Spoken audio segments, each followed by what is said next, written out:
ঈদুল ফিতরের নামাজের নিয়ত ও নিয়ম কি? নিয়ত তো হলো ঈদের ফিতরের নামাজ পড়তেছি। এই ইনটেনশন যথেষ্ট যে আমি ঈদের নামাজ পড়তেছি, এটা ফজর না। ঈদের নামাজ পড়তেছি, এটা নরমাল এশরাক না।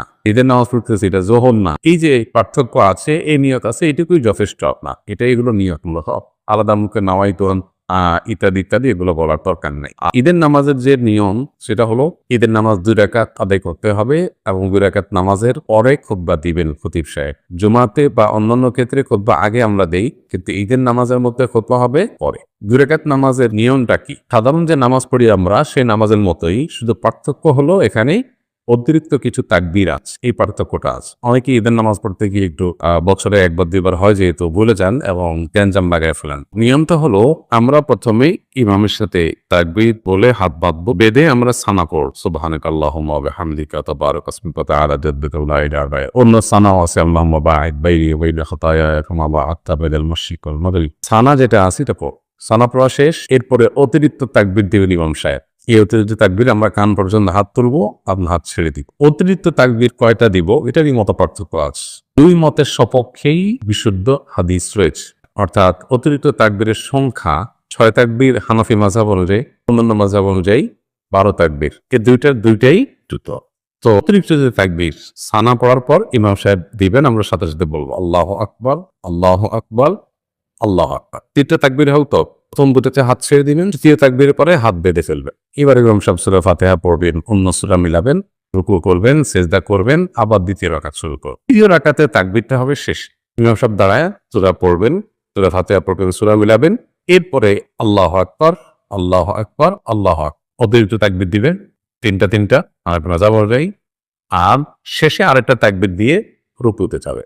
তাহলে 4টা হবে লাস্টে, 3টা অতিরিক্ত তাকবীর, একটা রুকুর তাকবীর। এরপরে যথারীতি নামাজ, আত্তাহিয়াতু, দোয়া, মাসুনা, দুরূদ পড়ে আমরা সালাম ফেরা। এ হলো নামাজ। তাহলে শুধুমাত্র অতিরিক্ত তাকবীরগুলো প্রথম রাকাতে সানা পড়ার পরে, সূরা ফাতিহার আগে, দ্বিতীয় রাকাতে অতিরিক্ত তাকবীরগুলো হবে রুকুতে যাওয়ার আগে, সূরা ফাতিহা সূরা মিলানোর পরে। তাকবীরগুলো মুখে বলবো, বলার সময় হাত উত্তোলন করে আবার হাত ছেড়ে দেব। এছাড়া কোনো পার্থক্য। ঈদের নামাজের পরে ইমাম সাহেব খুতবা দিবেন, তখন মনোযোগের সাথে খুতবা শ্রবণ করতে হবে। অনেকে আছেন ঈদের নামাজ পড়ে খুতবা শোনা ছাড়া চলে যায়, খুবই গর্হিত কাজ, খুতবা শুনতেই হবে। ঈদের নামাজের গুরুত্বপূর্ণ অংশ খুতবা শোনা। খুতবা শোনা ছাড়া যাওয়া জায়েজ নাই। অবশ্যই আপনাকে ঈদের নামাজ করে খুতবা শুনে তারপরে যেতে হবে। ঈদের দিনের আমলগুলো কি কি?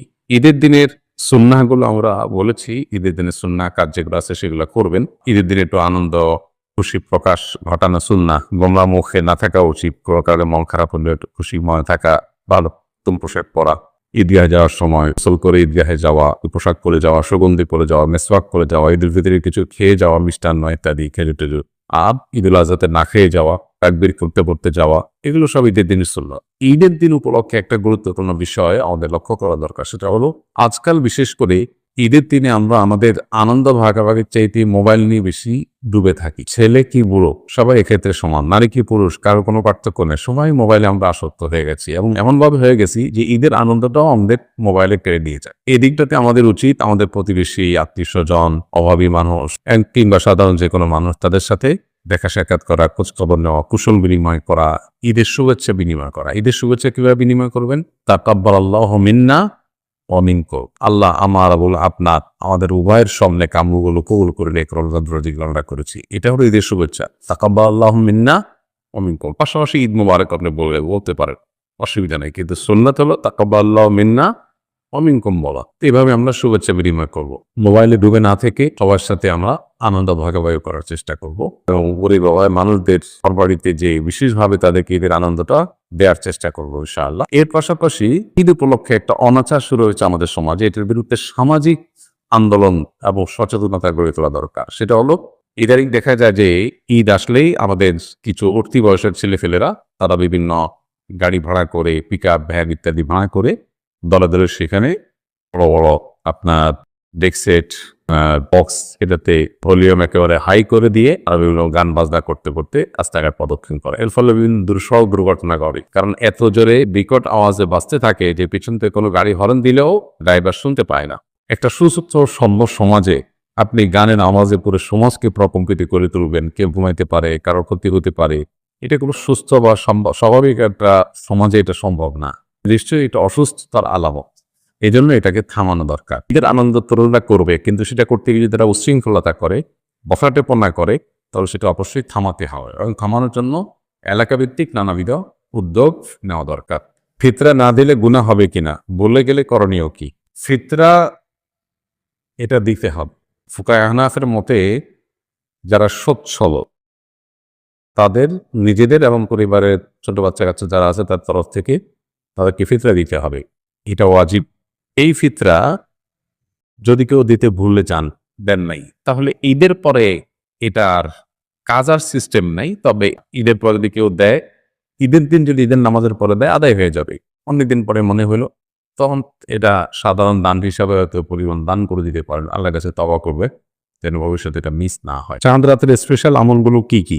চাঁদ রাতের স্পেশাল আমল আছে কিনা, ফজিলত আছে কিনা? উত্তর হলো যে একটি হাদিস আছে এ প্রসঙ্গে, যদি কেউ চাঁদ রাতে রাত জেগে ইবাদতবন্দি করে তাহলে কিয়ামতের ভয়াবহতা থেকে আল্লাহ তাকে হেফাজত করবে। এই হাদিসের সনদ দিয়ে মুহাদ্দিসদের অনেকেরই আপত্তি আছে, অনেকে আপত্তি তুলেছেন। অনেক ওলামায়ে কেরাম চাঁদ রাতের আলাদা ইবাদতের কোনো ফজিলতকে অস্বীকার করেছে, চাঁদ রাতের কোনো আলাদা ফজিলতের কথা বলেননি। আবার অনেক ওলামায়ে কেরাম, বিশেষ করে সালাফ পূর্বসূরি অনেক বড় বড় মুহাদ্দিস, অনেক পূর্বসূরিরা এই চাঁদ রাতে ইবাদতবন্দি করতেন এবং করাটাকে উৎসাহিত করেছেন বিভিন্নভাবে। কিন্তু হাদিসের আলোকে যদি বলেন তাহলে সেক্ষেত্রে আসলে তেমন কোনো বিশুদ্ধ হাদিস এক্ষেত্রে বর্ণিত হয়নি। যে হাদিস আছে সে হাদিসের সনদের মধ্যে দুর্বলতা আছে। তবে এটা ঠিক যে ঈদের চাঁদ দেখা যাওয়ার পর থেকে তাকবীর পাঠ ঈদুল ফিতরে এটা আমাদের করতে হবে, এটা একটা আমল।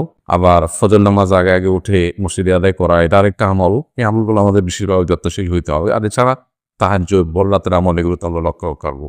শাওয়াল মাসের একটা বিশেষ দিক, চাঁদ দেখার পর থেকে যে শাওয়াল মাস শুরু হয়ে যায় সেটা হলো যে রমজানে যে আমলগুলো করেছি সেগুলোর ধারা যেন আমাদের অব্যাহত থাকে। রমজানের শেষে শাওয়ালে চাঁদ দেখা গেল আর সব আমল ধাপ করে বন্ধ হয়ে গেল, এটা কোনো ঈমানদার সুলভ আচরণ না, বরং আমল সাধ্য অনুযায়ী। রমজানের হয়তো পরিমাণ অনেক বেশি করেছেন, এখন অল্প করে, কিন্তু কন্টিনিউয়াসলি সেটা ধরে রাখার চেষ্টা করুন। মাগরিবের ফরজ নামাজ শেষ রাকাত পেলে বাকি নামাজ কিভাবে পড়ব? মাগরিবের ফরজ নামাজ যদি আপনি শেষ রাকাত পান তাহলে সেক্ষেত্রে শেষ রাকাতটা পূর্ণাঙ্গ করলেন, ইমাম সাহেব সালাম ফেরালেন, আপনি সালাম ফেরালেন না, আপনি দাঁড়াবেন, দাঁড়ায়া সূরা ফাতিহা পড়বেন, সাথে সূরা মিলাবেন। এরপরে আপনি রুকু সিজদা দিয়ে বসবেন। কেন বসবেন? কারণ এটা আপনার কত নম্বর রাকাত? দ্বিতীয় রাকাত। এক রাকাত ইমামের সাথে পড়েছে, এটা সেকেন্ড রাকাত, সো আপনাকে বসতে হবে সেকেন্ড রাকাত হিসাবে। এরপরে দাঁড়ালেন, দাঁড়ায় আবার সূরা ফাতিহা সূরা মিলাইলেন, রুকু সিজদা করলেন, লাস্টের রাকাতে আবার বসবেন না দাঁড়ায় যাবেন? বসতেই হবে। কেন? ওইটা তো শেষ রাকাত, ফিনিশিংয়ে যেতে হবে। বসে আত্মায়াত দরুদ পড়ে ব্যায়াম পরে সালাম ফিরাও। মাগরিবের নামাজ যদি কেউ লাস্টের রাকাত পায় তাহলে তার বৈঠক কয়টা হবে? 3টা হবে। ইমামের সাথে একটা, ওইটাতে তার বসার কথা ছিল না, প্রথম রাকাতে বৈঠক হয় না। কিন্তু যদি ইমামের সাথে আছে, ইমামের অনুকরণটা গুরুত্বপূর্ণ, সেজন্য তিনি অনুকরণের স্বার্থে বসেছে, কিন্তু ওটা তার বসার কথা ছিল না। আর বাকি 2টা তো বসতেই হয়। সম্মানে 3টা বৈঠক হয়।